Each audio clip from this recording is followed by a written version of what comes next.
Hello, this is Annette from needlepointers.com, and I have a quick tip for you today. A lot of projects that we make, you have to leave an opening in order to turn it to the right side.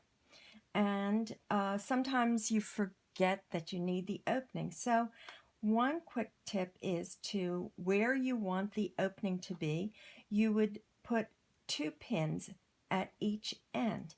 And then you'll know exactly where you have to stop after you start the project. So as you can see, I line it up where the 2 pins are. I then forward and I'm back tacking a little. And then you just go around to the other end. You may wonder what I'm making. They're baby burp cloths. And if you're interested in making them, we do have a video showing you how. For a video on how to make the burp cloths, click the iCard or the link in the description below. Okay, as you see, I'm almost back to where the 2 pins are, so I know that this is where I want to end.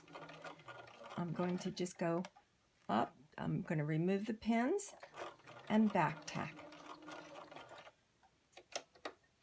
And I now have my opening for where I'm going to turn it right side out.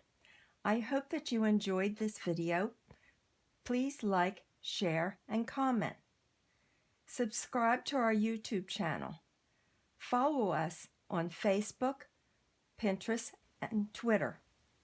Also visit our website, needlepointers.com, for lots of sewing and quilting projects and information.